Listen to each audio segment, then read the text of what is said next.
In 2024, South Carolina State was the most explosive passing attack in HBCU football. In 2025, they'll be starting from scratch. Oh, yeah, it's locked on HBCU. Play my music.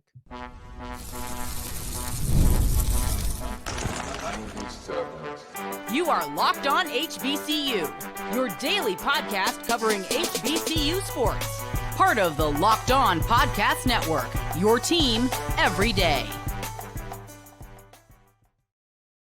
What's going on, family? Welcome back to another episode of the Locked On HBCU podcast, your number one daily one-stop shop for everything HBCU athletics, Monday through Friday. Part of the Locked On Podcast Network, your team every day. And I, of course, am Darrion Gray, a.k.a. the Mouth of the South, Texas Southern alum and former TSU Herald Sports editor and current contributing writer at Saints Wire and site expert at Who Dat Dish. I appreciate you for going on this journey with me. Make it Locked On HBCU your first listen of the day every day. And remember, today's episode is brought to you by FanDuel. And if you make the right call on your first $5 bet, you get $200 back in bonus bets. Listen, don't forget it, guys. When this episode is over, still keep up with me. Stay track with what we're talking about on Twitter at South Exclusives. Starts with an S and ends with an S. Today's episode will wrap up with a Morehouse to Howard transfer, as Mr. Taylor calls it, from foes to family. In segment 2, we'll take a look at the return of family, actually. Bethune Cookman has two of the most unique transfers that I've seen in a little bit. But I want to kick this whole thing off with the actually beginning of a new, right? It's kind of difficult to put this in words, but South Carolina State is starting completely over. And you're always in the collegiate game going to have to start from scratch at some point. In the collegiate game, especially with transfer portals, you're going to have graduating players. You're going to have players leaving in the transfer portal. You're always restarting. That's just part of it. It's called a recruiting cycle for a reason, because every single year it's boom, lose, gain, lose, gain. It's cyclical. Like, at the end of the day, college football is not about retention of talent so much as it is recruiting. Yes, you want to retain the talent that you recruit, but you understand it's not possible sometimes because of pure eligibility. A player gets 4 good years for you. If they're staying for more than 4 years, they're not getting all of those years full length. So you're getting 4 years of eligibility out of a player, and then you have to move on. So that's the reality of college sports, and that's the reality of where South Carolina State lands today. I was going through my phone. I think that's when I was doing. I don't know. I was either on my phone, laptop, or just thinking. I do all of those, but but I was thinking about the moment that I had on the show when talking about Robert McDaniel with Gerald Huggins. I think I was actually on my phone and I seen that clip, and I was just like, I was so surprised when he said a South Carolina State wide receiver had entered the transfer portal. Now, at that time, I think that news was out for maybe the draft was the 23rd. We probably recorded that, or the 25th. We probably recorded that on the 21st, and I think he entered the portal on the 16th. So it was only a couple of days old at the time, but it had slipped my mind. And I had been meaning to come back and talk about it, but that also slipped my mind until this past weekend when I saw that clip again. And I got to thinking, it's actually remarkable how much overhaul that South Carolina State is seeing in their most proficient area. Like, at the end of the day, South Carolina State, to me, was defined by their explosive receiving core. They were defined by their dynamic quarterback. Those were the defining traits of South Carolina State. And as you look at it, you look at last year versus where we are today, none of those pieces are there. But are they going to be able to have the same success? That is the question. You can still be defined by your defining trait, even when you have a new piece, or new pieces in this case. So I started off today's episode talking about how retaining talent and recruiting new talent, all of these things play a part in college athletics, but specifically recruiting new talent, because you're going to lose pieces. And South Carolina State probably lost more pieces than they were desiring. But they knew that this was on the way, right? Like, let's go through the dynamic receiving attack. because it's not just the receiving core. It's not just the wide receivers. You have a lot of people from this that are missing for South Carolina State. Caden High, 62, excuse me. Caden High, 62 catches, 908 yards, and 7 touchdowns. Justin Smith Brown, 54 catches, 749 yards, and 4 touchdowns. Einaj Carter, 38 catches, 592 yards, and 6 touchdowns. And when you go through those three, to me, the defining trait for them was the passing attack, but it was also more specifically the fact that South Carolina State had a triumvirate of receivers, that could honestly attack you and cut you up in different ways and could be the guy. When I think about the success, let's take it back. Okay. So if you had to reflect upon South Carolina State's 2024 season, I would say the first thing you would think about is Chennis Berry winning the MEAC in his first year, taking them to a Celebration Bowl in his debut season with the Bulldogs.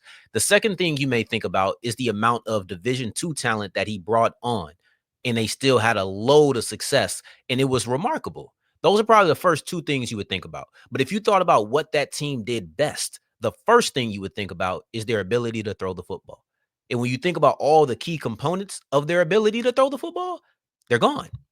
Caden High, I read to you all the numbers, so I'm not going to do it again. Caden High, now at Stanford. Justin Smith Brown, now at West Virginia. Einaj Carter, graduated. Okay, cool. At least you still got your quarterback, right? You know, he can make magic. He was your offensive player of the year. Wrong. Eric Phoenix, graduated. You can even take it down the list and go to Keyshawn Toney. Gone. Everybody is gone. So now it's kind of a start from scratch situation. And what's interesting about it is this was never the bread and butter of what I thought about when it came to Chennis Berry. I always thought about his ability to run the football. So now it makes me wonder, will they become more of a running football team? Will they keep that same dynamic passing attack with new players? You have Stubblefield, who is going to be leading the charge at quarterback. I think that, you know what? I'll name this guy because South Carolina State knew this was happening. Caden High left immediately. Einaj Carter left. He was graduating. Keyshawn Toney, same thing. So you had to kind of prepare for this. Justin Smith Brown was late in the game, so you didn't necessarily prepare for this during your National Signing Day period. But I want to name one player, and that player is Malik Brightwell. Malik Brightwell is interesting to me because normally I would pass over a wide receiver like Brightwell because of sheer size. He's 5'10", 170 pounds. I like bigger receivers typically, but there's a role for him, his type of receiver in pretty much every offense. But I'm talking about the top guys. Normally I would pass over Brightwell, but I'll tell you why I won't. I won't do that because you look at 2 of the 3 wide receivers that I'm talking about. Justin Smith Brown is the only bigger bodied receiver. You look at Caden High, 5'10", 160. Yeah, 160. Caden Carter. I'm thinking about wrestling. Einaj Carter, 5'8", 178 pounds. So when I look at Brightwell, 5'10", 170, coming out of high school, this is his first year. You can still put some weight on that frame. But as he stands right now, he was listed at 5'10", 170 coming out of high school. Einaj Carter, 5'8", 178, so a little bit shorter, a little bit more in weight. Caden High, 5'10", 160, a little more in height, a little less in weight. That's around the range, though. And it's not as if those guys just were accessories. Those guys were stars for South Carolina State. Those guys were stars for Chennis Berry. So I trust that that could happen another time. I trust that you can take a guy like Brightwell, who is a little bit more slender, a little bit more short than you would probably think about your top receiver being, and he can once again become a dynamic threat. I've seen highlights. I don't really like judging off of those, but you saw his ability to stretch the field on a consistent basis at the high school level. There's a lot of things in there, highlights, high school. It's a lot of things that you don't want to necessarily make a one-to-one comparison, but it's what we do have to go based off of. I kind of like this fit. I think that he can come in and supplant that smaller yet dynamic receiver role that was in South Carolina State. But the truth of the matter is, at the end of the day, you are starting from scratch. And that is a very difficult place to start from. I went through it, and I'll go through it again. But there were different storylines. There were different storylines that you thought about with South Carolina State over the course of Chennis Berry's first year. But when you're thinking about traits, you're thinking about dynamic passing attack. You're thinking about Phoenix, High, Carter, Smith, Brown. Those are the players that you're thinking about, and all of them are gone. All of them are gone. You don't get to rely on your offensive player of the year or a quarterback who has been in this system in 3 different seasons to be here to, guide a new receiving core. You don't get to rely on a veteran like Justin Smith-Brown, who was a top dog, to be the top dog in a younger receiving core. No, you get Stubblefield at quarterback. You get new players who are going to either have already been on the team and now need to step up, or coming in as a recruit. It's a lot of new. It's a lot of brand new. This is a very interesting situation. A very interesting situation. It's one that I'll like to see. Like I said, Berry has a history of running the football. You go through it at Morgan State, top 50 in the country, at leading MEAC rusher at Howard. At Southern, you had the All-SWAC running back Tillery. You had the season record. You had the all-time record. All of that was under Berry. So when you think about Chennis Berry, you think about running the football. But when you think about Chennis Berry at South Carolina State, you think about explosive passing attacks. So now in 2025, his second season, all great coaches know how to adjust, and Berry is a great coach. We saw that last year. He adjusted. He didn't, I'm going to run the football. But what about this year? Are you going to have a better rushing attack? Are you going to be able to replace your wide receiver, replace your quarterbacks? Your quarterback and wide receivers. Wrong one was plural. But the point is, you really want to know what it's going to look like. And that's one of the bigger points of excitement for me when thinking about South Carolina State. But let's push forward and go to Bethune Cookman, because these are unique transfers. They're in a very unique transfer situation. And I want to break this down as we continue with Locked On HBCU. Today's episode is brought to you by FanDuel, and the NBA playoffs are here, and it's the best way for you to make a little bit of extra cash. It's every single day. We're only in the second round, so we're not at the point where you're thinking, man, I only got a game a day. You got 2, sometimes 3 games in a day, or most times 2, unless it's the weekend. I want to go on one of the games that's going to be happening tonight, and that's the Indiana Pacers versus the Cleveland Cavaliers. The Pacers are currently 10-point favorites, 10-point underdogs, despite still in game 1. So if you think that they can steal game 2 again, go ahead and put that down. It's easy money right there. But first basket too. You see a lot of things slanted towards Cleveland. Cleveland has the first, second, third, fourth, fifth best odds. The 1 through 5 best odds to score the first bucket. So basically, they think Cleveland is going to, and then you get to the Indiana players. So if you think that Indiana can score the first bucket, if you think Indiana can win this game, put some money down on the Pacers, man. Tyrese Halliburton versus Donovan Mitchell. Game 2 should be very fun, very interesting. It's on you, though. If you go to FanDuel and you put down a $5 bet and you're new to it, you get $200 back in bonus bets. It's simple and plain. Go to FanDuel.com to make every moment more. As we continue rolling on today's episode of Locked On HBCU, I appreciate you for making this your first listen of the day every day. For your second listen, make sure you're checking out Locked On NBA. I just broke down the Pacers versus the Cavaliers. How about you check out Monday's actions, the preview for Tuesday's actions? Like, you're looking at those games on Locked On NBA. But right now, let's talk a little bit of collegiate basketball. Let's talk a little bit of Bethune Cookman, because Bethune Cookman just pulled in a very interesting pair of transfers. It's not something I've never seen before, but I've rarely seen this twice on the same team in the same offseason. And that is bringing in players who are former Wildcats. Like, when you think about it, this is the story that I've been wanting to get to. Today is just the episode of stories that have slipped my mind. And Bethune Cookman bringing in Zion Harmon and also Jakobi Headey. These are 2 players that I've been wanting to discuss for a minute, and I just haven't thought about it. Don't worry. Segment 3 is way more timely. It's way more recent. This didn't slip my mind. This happened at the end of last week. I just literally did not have the episode space to do it, so we did it early this week. But Bethune Cookman has pulled in 2 of the more strange transfers, because Harmon left Bethune Cookman just last year. Headey left Bethune Cookman just last year. And it's not rare to see a player go from a mid-major or an FCS, if we're talking about in football. It's not rare to see them go from an HBCU subdivision / grouping to going to an FBS high major. Like, it's not rare to see that. We know that. And I don't think that it's rare for those players to transfer back to the FCS or mid-major level. Matter of fact, let's expand it beyond HBCUs. FCS players transfer to the FBS. Mid-majors transfer to high major. Like that happens very frequently. And sometimes they don't succeed. That also happens pretty frequently. I don't know if it's more often than not, but it's frequently. So when that happens, a lot of them will transfer back to the FCS or mid-major level. Let's just say mid-major because we're talking basketball. It's getting a little wordy out here.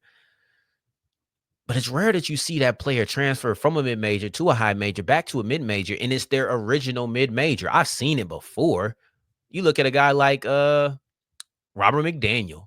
I know it wasn't a high major or whatever. It was JUCO, Alcorn, back to Jackson State. But players will return to where they once begun. Like that will happen. It's not rare. Or excuse me, it's not unheard of. I do think it is rare, but it's not unheard of. What is rare is it happening twice to the same school in the same offseason. And why Headey and Harmon decided that they wanted to come back to Bethune Cookman specifically, I don't know. It's too speculative for me to speculate, and I don't really want to do that.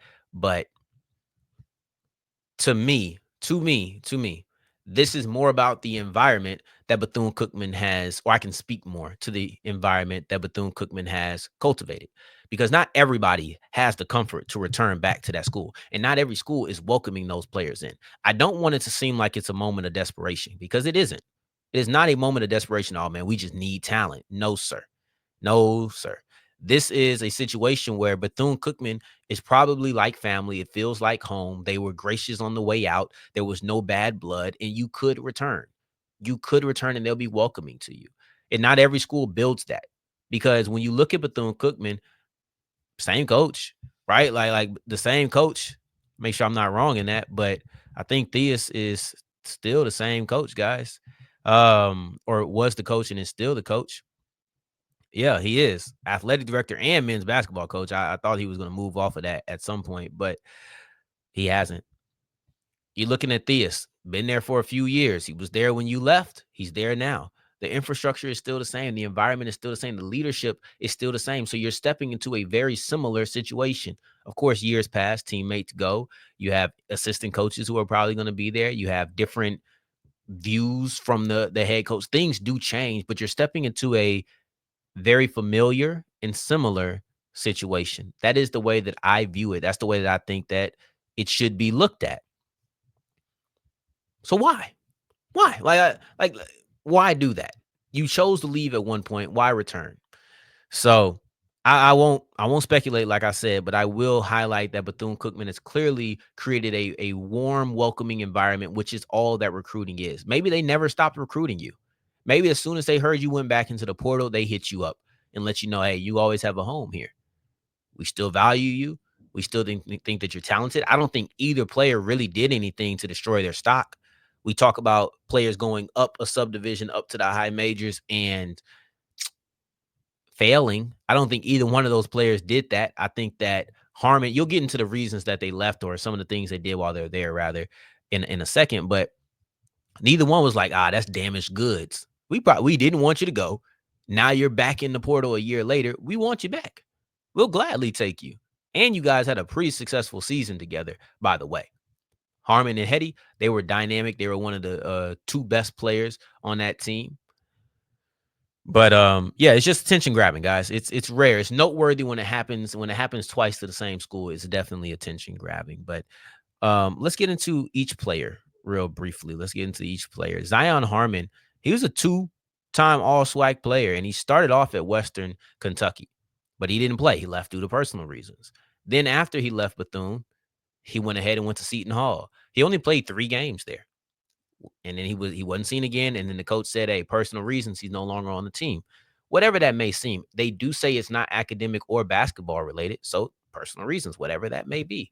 It seems as if personal reasons are the reason that he returns to Bethune Cookman or goes to Bethune Cookman, period. Different players have different personal reasons. I think that if it were something concerning, legally concerning, I think that you probably would have heard about it, but you hadn't. So maybe just something was going on. Maybe family, maybe just himself, mental health. All of these things are possible, but you're looking at a situation in which Bethune Cookman felt like home. Bethune Cookman was somewhere he could rely on. Bethune Cookman is somewhere he can go back to and probably feel comfortable because he didn't depart from Cookman with personal reasons. Nah, he didn't leave Bethune because of that. So, yeah. Anyway, the first time that it led him here, he had a pretty successful run, I would say. Like I mentioned earlier, a two-time All-SWAC player. He also took a big jump in 2024. That would be, yeah. In 2024, going from 65 assists to 111. So nearly doubling his assist total. That was really prominent for me when looking at his game from year one to year two, because his points stayed relatively similar. He took a small jump in points, but that jump from 65 assists to 111 assists, that tells me about the playmaking. That tells me about the facilitation. That just tells me about a secondary layer to his game. So that was something that you had to really like. And Headey, he did a lot of the same things as far as scoring. He was a more proficient three-point shooter, and that's more, it wasn't more what he did, but he did it at a better efficiency clip. He averaged 15 points per game at Bethune Cookman. He went on to Central Michigan, averaged 15 points a game there. So I can only assume that he comes back to Bethune, he's probably going to average 15 points a game here. That's his number. You know, some guys, I had a I had a friend in middle school / high school, and he was a little bit older than everybody, but he just performed the same no matter where he went.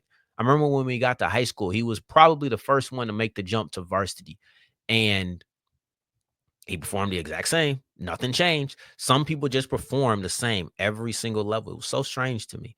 So if he had a 100-yard game on JV, he was going to have a 100-yard game on varsity. That's just what it was. It wasn't all right, well, now we're going to take a tick down to 85. No, he just performed the same exact way every single time. That was strange, but that seems to be what you could say about Headey.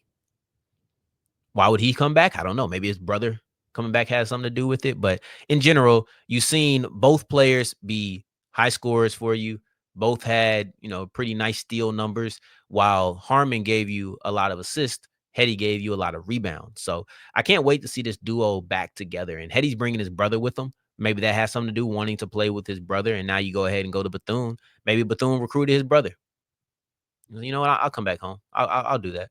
So this is interesting. But as we continue rolling, we're going to talk about a Morehouse to Howard transfer from from foes to family. And let's break it all down as we continue with Locked On HBCU.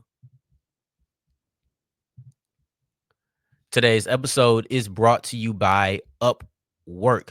Scaling your business requires the right expertise at the right time. And with Upwork, you can find specialized freelancers in marketing, development, design, and more. Experts ready to help you take your business to the next level. Upwork gives businesses flexibility by connecting them with top freelance talent across multiple industries, including IT, AI, web development, and marketing. And trust me, we need all of that, especially marketing. Fast, easy, free. Posting a job is simple, guys. All you have to do is visit upwork.com right now and post your job for free. That's upwork.com. Upwork.com to connect with top talent and grow your business today. As we're wrapping up today's episode of Locked On HBCU, I appreciate you for making this your first listen of the day every day, making it all the way to segment 3. And I thank you 2 times for that. Thank you to Howard, from foes to family. I love it. Cedric Taylor III is taking his talent from Morehouse to the Bison. So this is interesting, and this is a good grab for Howard. And I think it's best represented by all of the things that it does negatively for Morehouse. And I hate to say it that way because I don't like the house being in trouble. My best friend went to the house. So Morehouse is losing a lot here. I got to go to Morehouse homecoming. I don't think I'm going to do it this year, but y'all don't care. If you see me, you see me. Say what's up. Morehouse is losing a lot here, guys. This was a big piece of their team, because it's not often that you see a player who is first or second in pretty much every major category that we at least care about, right? Like, you could throw field goal percentage in there, and we like it, we care about it, but at the same time, it's not the biggest thing that we're looking at. So let's go through it. He was leader in points, most blocks, most steals, most rebounds. He was second in assists, second in made threes. He was your most active three-point shooter, so he just took the most of them, and he ended up being second. He did so much for Morehouse that you're going to have to replace him in 7 different areas, 5 different areas. But the benefit from Howard is that you get a player who can impact your game in 5 different areas. That is a really talented player. That is a really valuable trait. And that's what you're getting out of Cedric Taylor III. You're getting a guy who can come in and give you a lot of assists. He can be a guy who plays defense for you, whether that's blocks, steals, or just playing on-ball defense. He gives you a player who comes in and can be your leader in points. And quite frankly, Howard is losing all of their leader in points.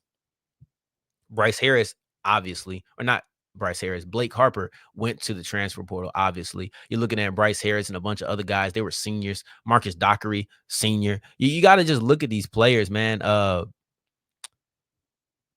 I knew that was going to happen with Harper, but it was at the same time a very tough pill to swallow, because no matter if you knew he was leaving or not, you knew you had to replace his production. And that's not going to be easy. I don't care how long you knew a player was on the way out the door. When he performs the way that Blake Harper did, that's not an easy player to replace, you know? But I think with this, you have the loss of Harper, then you have Dockery, you have Shockley Okeke. They both took over 200 threes. I don't think you're going to get that clip from Taylor, but you will get a player who is going to be active. You will get a player who is going to shoot threes. It ain't going to be 200 of them. I doubt that, unless you just change his game. And he's not going to shoot at the same efficiency that Shockley Okeke and Dockery did. So you have to understand that they're different players, but I think Dockery was your leader in assist. It's just so much that you have to do, so much that you have to replace. And I think that Taylor is a good player to do it, because yes, it was on the Division II level, but if you can take that step up, and quite frankly, Morehouse did beat Howard this year. And in that game, Taylor had 17 points, 7 rebounds, 4 made threes against Howard in 2024. Or probably it was in 2025, to be honest. Yeah, it was in 2025. I mean, you saw it firsthand. So if he can come in and he can be that for you, he can be a guy who leads you in points and maybe just one other category, maybe 2. If he can do that, that means you have more specialists who can improve other aspects of your game. See, if I get a player who I know can impact my points, assists, steals, blocks, and rebounds, he can do all of that. Maybe he loses one of those things, 2 of those things coming up to the mid-major level. But okay, cool. Let's say I bank on him being my points and rebounds guy. Give me a strong rim protector that I can run with. Give me a strong couple of defenders. Give me some shooters around him. Now I have Cedric Taylor is not the player to come in and just fill different voids for you. He's a player who's going to come in and fill multiple voids for you. And he's also a player that you can build around. And that's what you need if you're Howard. It was a disappointing season. You're going to have to take a step up. And I think that they will. It's just about how do they do it? And I think this was a great first step.